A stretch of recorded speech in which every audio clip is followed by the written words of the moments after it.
Hello friends, आज हम यहाँ पे स्टार्ट करेंगे आवर्त सारणी। और आवर्त सारणी जेट और आईसीआर के पर्पज से तो इम्पोर्टेंट है ही सही, और साइंस का ऐसा कोई सा भी कंपटीशन एग्जाम नहीं है जिसमें आवर्त सारणी से रिलेटेड कोई भी क्वेश्चन नहीं आया हो। तो ये इंपॉर्टेंट चीज़ है।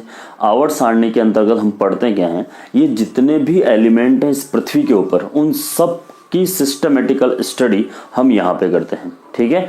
और यहाँ पे किस तरह से इनका क्लासिफिकेशन है, किस तरह से वैज्ञानिक ने इसका जमाने का या तत्वों के वर्गीकरण का आधार रखा, हम उसके बारे में बात करेंगे अलग अलग वैज्ञानिकों के अनुसार, ठीक है। तो सबसे पहले मैं आपको बता रहा हूँ प्राउट की अवधारणा। प्राउट का नाम आपने बहुत कम सुना होगा, क्योंकि हम जब भी आवर्त सारणी के बारे में बात करें तो हम डोबेनियर का त्रिक मॉडल से स्टार्ट करते हैं, लेकिन उससे पहले एक और वैज्ञानिक है, वो है प्राउट, ठीक है। तो आपको पता होना चाहिए कि इस प्राउट ने क्या बोला था, ठीक है।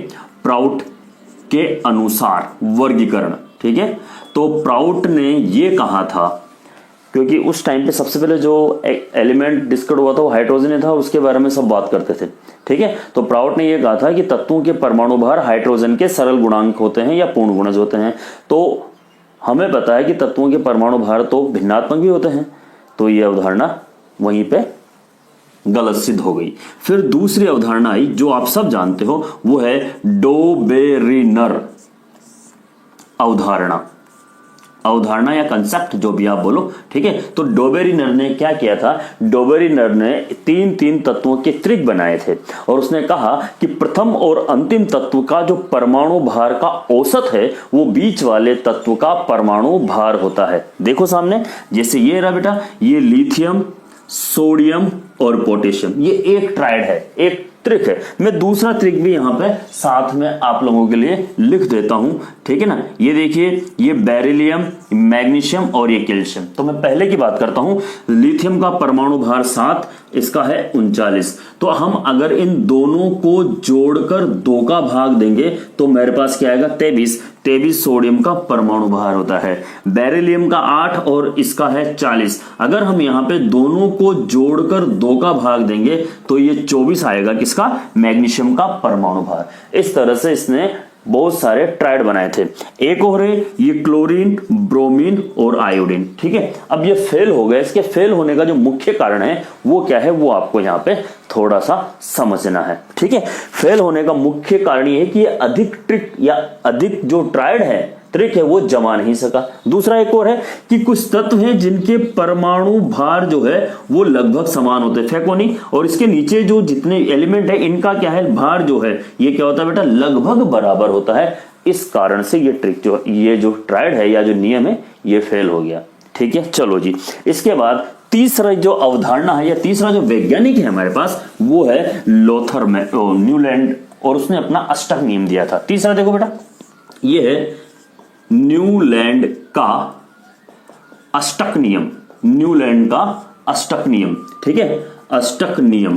तो अब आपको यहां पे ध्यान देना है, यह है ऑक्टेव रूल, है ना। मैंने इंग्लिश में लिखा है, उसकी बहुत बड़ा रीजन है यहाँ पे इंग्लिश में लिखने का। उसका कारण क्या है, कारण सुनो, समझो, अच्छा लगेगा आपको भी, ठीक है। देखो, अष्टक का नियम हम रासायनिक बंध वाले चैप्टर में भी पढ़ते हैं और यहाँ भी पढ़ते हैं। तो यहाँ क्या होता है, सबसे बड़ा कंफ्यूजन हो जाता है। अगर अष्टक के नियम पे बेस्ड कोई क्वेश्चन आता है तो बच्चा कंफ्यूज हो जाता है कि यार मैं यहाँ पे आवर्त सारणी वाला अष्टक का नियम है या फिर ये बंध वाला अष्टक का नियम है। तो आपको एक चीज ध्यान में रखना है, आपने देखा होगा जब भी पेपर आता है तो उसमें हिंदी में और इंग्लिश में दोनों में आता है, ठीक है। तो यहाँ पे ये ऑक्टेव रूल है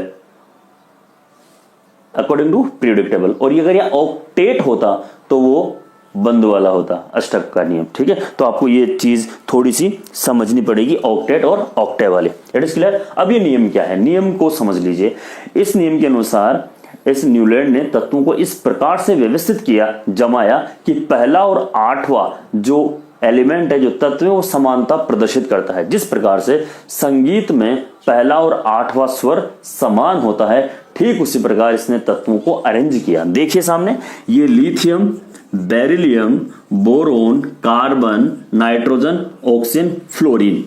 सा से स्टार्ट करूं, सा रे ग म प ध नी, और फिर वापस से सोडियम सा, ठीक है। तो पहला और ये 8वें नंबर का जो एलिमेंट है ये समानता प्रदर्शित करता है। इस तरह से इसने तत्वों को जमाया। अब आप सोच रहे होंगे कि यार फ्लोरीन के बाद तो नियोन आता है, तो उस समय तक अक्रिय गैसों की खोज नहीं हुई थी, तो सीधी सी बात है कि अक्रिय गैसों की खोज के बाद यह नियम स्वतः ही हट जाएगा। ठीक है, वेरी गुड। इसके बाद जो चौथा नियम है बेटा मेरे पास, वो है लोथर-मेयर वक्र। चौथा जो है मेरे पास वो है लोथर-मेयर वक्र या ग्राफ। ठीक है, ये लोथर-मेयर ने क्या किया था वो मैं आपको समझा देता हूं। इन्होंने क्या किया, परमाणु भार और परमाणु आयतन के मध्य ग्राफ खींचा, तत्वों के परमाणु भार और परमाणु आयतन के मध्य ग्राफ खींचा, और ये जो ग्राफ था वो इस तरह से था, जिगजैग। ये देखिए जिगजैग लाइक ये ग्राफ था।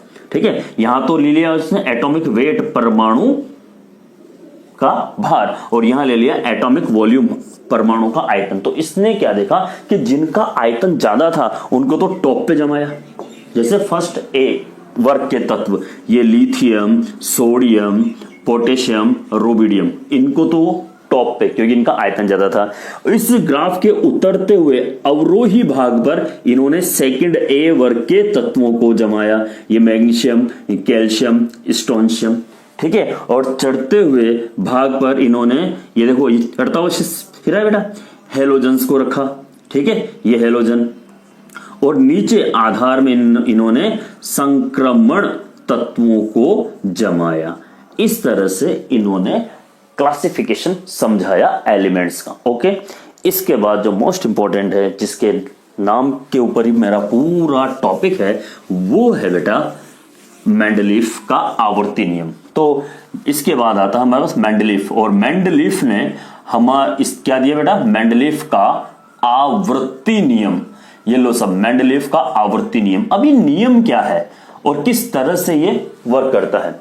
मेंडलीफ ने तत्वों को परमाणु भार के अनुसार जमाया था, तो उसने अपना नियम क्या दिया, तत्वों के भौतिक व रासायनिक गुण उनके परमाणु भार के आवर्ती फलन होते हैं। अर्थात उसने तत्वों को परमाणु भार के बढ़ते हुए क्रम में व्यवस्थित किया था। आगे बात समझ में? तो ये पूरे क्लासिफिकेशन के नियम हैं 5।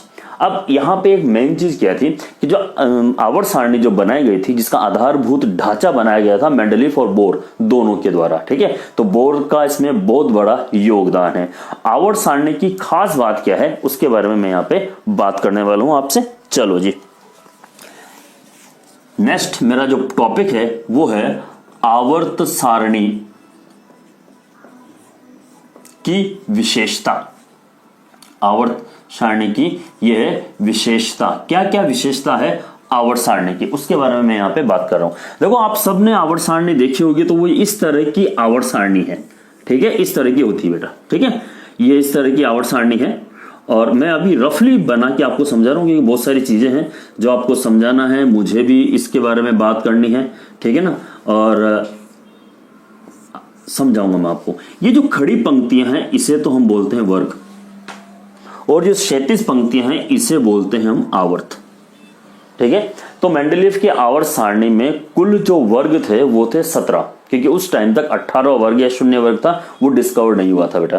तो 17 वर्ग थे, लेकिन उसको 2 उप वर्गों में बांट रखा था, इसलिए यहां पे बोलते हैं कि मेंडलीफ की आवर्त सारणी में कुल वर्गों की संख्या 8 थी। देखिए मैंने क्या बोला, मैंने पहले बोला कि 17 वर्ग है। जब हम इन खड़ी पंक्तियों को गिनेंगे, ठीक है, तो ये 17 होगी। ठीक है, और आधुनिक आवर्त सारणी में 18 होती है। लेकिन यहाँ पे बोलते हैं या लिखते हैं, आपको लिखा हुआ या बोला हुआ भी मिलेगा कि मेंडलीफ की आवर्त सारणी में कुल वर्ग कितने थे बेटा? 8। अब ये 8 कैसे हैं? यही क्लासिफिकेशन है अकॉर्डिंग टू वर्ग। तो वर्ग के आधार पर देखो बेटा, ये वर्ग के आधार पर, तो मेंडलीफ की आवर्त सारणी में वर्गों को 2 उपवर्गों में बांट रखा था। एक फर्स्ट ए से लेकर 7th ए तक, और एक फर्स्ट बी से लेकर 7th बी तक। इन दोनों को मिलाकर उसने बोला 7 वर्ग। ठीक है बेटा, और जो 8वां वर्ग है ये खुद 3 वर्गों से मिलकर बना था, 8, 9, 10। तो एक हम इसको काउंट करते हैं, तो टोटल वर्गों की संख्या कितनी हो गई? 8। ठीक है, और आधुनिक आवर्त सारणी में 9 या 17 और 18। ये आपको थोड़ा सा ध्यान में रखना पड़ेगा इस वीडियो के माध्यम से भी। ठीक है, अच्छा जी, अगर हम यहाँ आवर्त की बात करते हैं बेटा, ठीक है, आवर्त, अकॉर्डिंग टू आवर्त, आवर्त के अनुसार। मैंने आपको बोला बेटा कि मेंडलीव की आवर्त सारणी में कितने आवर्त थे टोटल? 7। तो जो पहला आवर्त था इसका नाम है बेटा अति लघु, क्या नाम है इसका? अति लघु आवर्त। और इसमें एलिमेंट कितने थे? केवल 2, हाइड्रोजन और हीलियम। ठीक है, दूसरे और तीसरे वर्ग का नाम था लघु आवर्त। क्या नाम था? लघु आवर्त। और इसमें तत्वों की संख्या थी 8। जब मैं टेबल बनाऊंगा उसमें भी आपको ये सारी की सारी चीजें वापस से सिखाऊंगा। ठीक है, और चौथे और पांचवें आवर्त को हम बोलते हैं दीर्घ आवर्त। ठीक है, और इसमें तत्वों की संख्या होती है बेटा 18। तो जो वंडर नंबर हम लिखते हैं 2, 8, 8, 18, 18, 32 वो यहीं से आइए। और जो छठा आवर्त है इसको बोलते हैं अपन अति दीर्घ आवर्त, और जिसमें तत्वों की संख्या कितनी होती है? 32। और सातवां आवर्त है इसे बोलते हैं अपूर्ण आवर्त। तो यहाँ पे एक और क्वेश्चन बनता है कि भाई अब जिस आवर्त की खोज होगी उसको हम किस में रखेंगे? ठीक है, तो वो 7वें आवर्त में रखा जाएगा। इसमें तत्वों की संख्या 26, 27, 25 बहुत सी वेरिएशन के साथ आपको मिल सकती है। ओके बेटा, तो ये क्लासिफिकेशन जो विशेषता में आता है। आगे की बात कर लेता हूं मैं आपसे। ठीक है, आगे की अगर मैं आपसे यहां पे बात करता हूं तो नेक्स्ट पॉइंट जो है इसका वो क्या है कि इस आवर्त सारणी को वर्ग या गुणधर्म के आधार पर बनाया गया था। मतलब एक ही वर्ग के जितने भी एलिमेंट होंगे उनके जो प्रॉपर्टी है, उनके जो गुणधर्म है वो एक समान होंगे। ठीक है, ये तो इसका फर्स्ट पॉइंट है। दूसरा पॉइंट क्या है बेटा इसमें कि जिस तत्व की खोज नहीं हुई है उसके गुणधर्म खोज होने से पहले ही हमें पता है। यह भविष्यवाणी मेंडलीव द्वारा की गई थी। जस्ट फॉर एग्जांपल देखिए बेटा, जैसे आप सब जानते हो कि साहब ये एक वर्ग है ना एलिमेंट्स की, तो ये बैंगन, आलू, गाजर इस तरह से हम लिखते हैं। अब जो एलिमेंट इस वर्ग में आएगा, ठीक है, उसके बारे में पहले से ही पता था कि इसकी प्रॉपर्टी वही होगी जो बोरोन फैमिली की होगी। ठीक है, तो इसका नाम क्या रखा जाए? इसका नाम इससे पहले वाले तत्व में एका पूर्व लग्न लगा के लिखा जाता है। तो इस जो एलिमेंट आने वाला है उसका नाम क्या रखेंगे अपन? एका एल्यूमिनियम।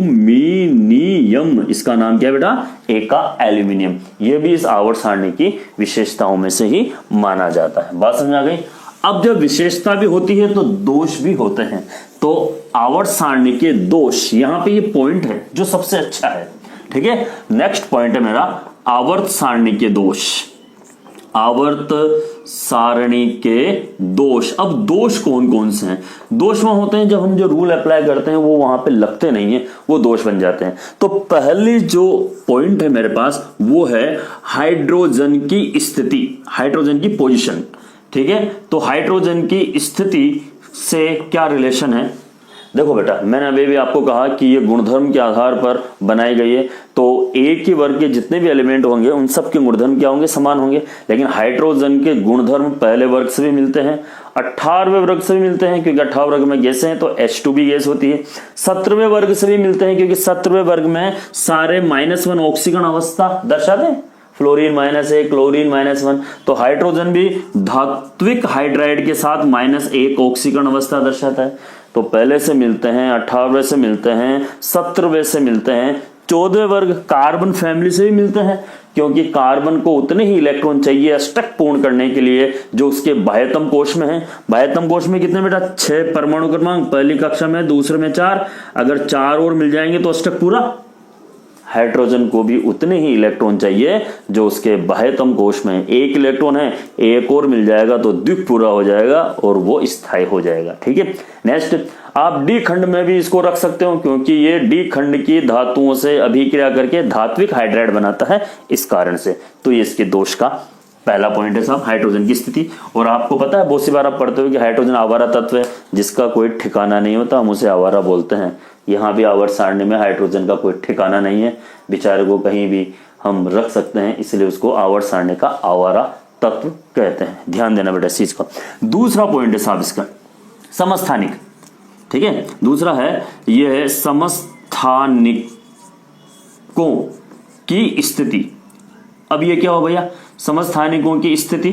हाँ देखो, आपको पता है कि एलिमेंट के तत्वों के समस्थानिक एक से ज्यादा होते हैं। हाइड्रोजन के 3 हैं, कार्बन के भी 3 हैं, ऑक्सीजन के भी 2 हैं, लेकिन आवर्त सारणी में एक तत्व का एक ही वर्ग है, एक ही डब्बा है, तो आप समस्थानिकों को आवर्त सारणी में रखोगेगा। तो ये सबसे बड़ा पॉइंट है कि समस्थानिकों को आवर्त सारणी में स्थान नहीं मिला। चलो जी, तीसरा पॉइंट सबसे इंपॉर्टेंट है, अपने ही नियम की पालना नहीं की। उसने कहा था तत्वों को परमाणु भार के बढ़ते हुए क्रम में जमाएंगे। तो भाई साहब, ऑर्गन और पोटेशियम, इसमें ऐसा क्या था कि इसका परमाणु भार था 39.90, इसका था 39.10।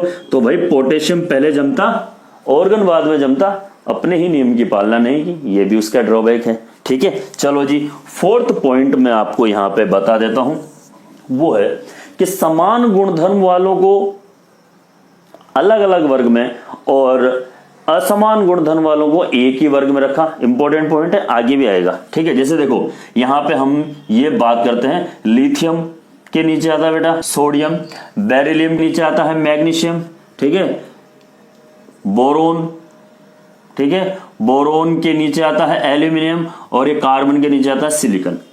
लिथियम समानता दर्शाता है मैग्नीशियम से, बेरिलियम समानता दर्शाता है एल्यूमिनियम से, और बोरोन समानता पिछले साल का क्वेश्चन है, जेट का विकर्ण संबंध से रिलेटेड आया था। ठीक है, तो ध्यान दीजिए, बहुत सारे क्वेश्चन मिलेंगे, और मैं अक्सर सारे बच्चों से ही कहता हूं कि अगर ध्यान से पढ़ाई की जाए तो सिलेक्शन करवाना कोई बड़ी बात नहीं होती है, बस ये दिमाग अपना यहाँ ठिकाने पे होना चाहिए। तो लिथियम जब मैग्नीशियम से समानता रखता है तो अलग अलग वर्ग में क्यों रखा भाई, एक ही वर्ग में रखना चाहिए ना। ठीक है, ये इसका ड्रॉबैक। दूसरा देखो, क्यों आ गया हूं, ये सब के सब एक ही वर्ग में है, लेकिन तीनों के गुणधर्म अलग अलग है, कॉपर का अलग है, सिल्वर का अलग है, और ऑरम या गोल्ड सोने का अलग है, फिर भी इसको एक ही वर्ग में रख दिया। तो समान गुणधर्म वालों को अलग अलग वर्ग में और असमान गुणधर्म वालों को एक ही वर्ग में रखा। क्यों रखा, तो ड्रॉबैक है। चलो जी, अब इसके बाद नेक्स्ट जो पॉइंट है मेरे पास, ये चौथा था, पांचवा पॉइंट ड्रॉबैक का, समस्थानिकों लेंथेनॉइड और एक्टिनॉइड। आपने देखा होगा आवर्त सारणी के नीचे दो पट्टियां होती है, ठीक है, तो वहां पे लेंथेनॉइड्स और एक्टिनॉइड्स बोलते हैं अपन उसको, 4F और 5F श्रेणी। ठीक है, सब बनाएंगे हम यहाँ पे। तो लेंथेनॉइड और एक्टिनॉइड को आवर्त सारणी में स्थान नहीं दे सका। क्यों नहीं दिया भाई, ड्रॉबैक है। ठीक है, तो ये पूरे के पूरे इसके ये ड्रॉबैक है। और अब हम यहाँ पे बात करेंगे आधुनिक आवर्त सारणी, इसको मोज़ले की आवर्त सारणी बोलते हैं। क्यों बोलते हैं, मैं पहले इसमें ये क्लियर कर देता हूं कि आधुनिक आवर्त सारणी जो है ये परमाणु क्रमांक पर आधारित है, और मोज़ले ने परमाणु क्रमांक की खोज की थी, इसलिए यहां मोज़ले का नाम आता है। Okay, thank you.